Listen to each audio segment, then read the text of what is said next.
Rana says, my friend's husband is Muslim, but does not pray.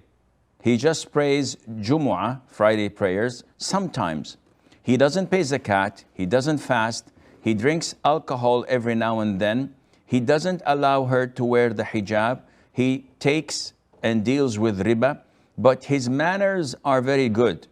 He doesn't lie, does not cheat, does not harm others, he's a good father and a caring husband, but she cannot leave him as there is no other choice.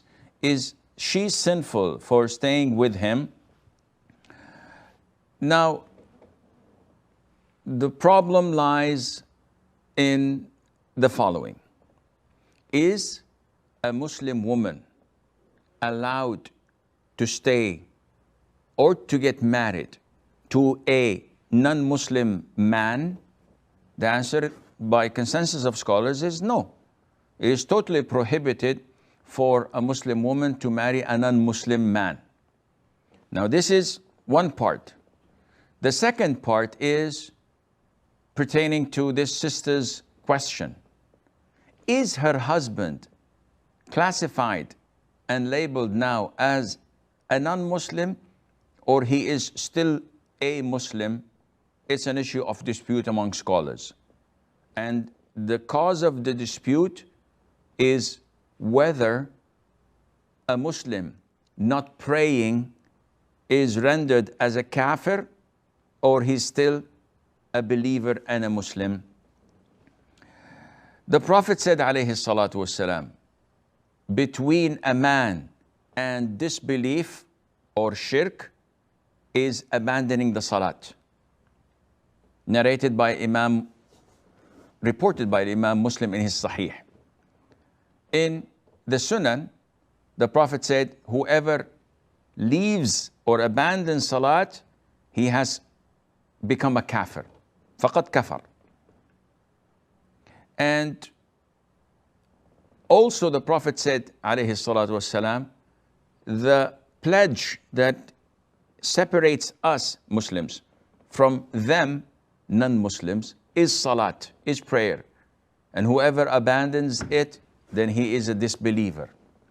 And a number of verses of the Quran that states that if the idol worshippers were to repent, to pray, to give zakat, then they are your brethren. Among other evidences. From all of these, scholars differed whether to apply the word, the label, the title of kafir upon a Muslim who abandoned salat or not. So we have a theoretical part and we have a practical part. The theoretical part is any person who does not pray is a kafir. Now, when it comes to practice, when we want to implement this upon individuals, this is not easy because there are conditions to be fulfilled. This individual, assuming his name is Abdullah, does not pray. I don't jump the gun and say he's a kafir. Abdullah is kafir. No, because the conditions have to be fulfilled. Maybe he doesn't know the ruling, so ignorance.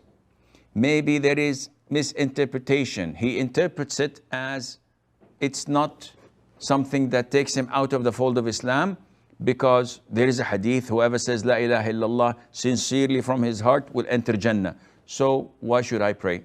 Misinterpretation. This is not the time to clarify this misinterpretation, but you know where I'm coming from.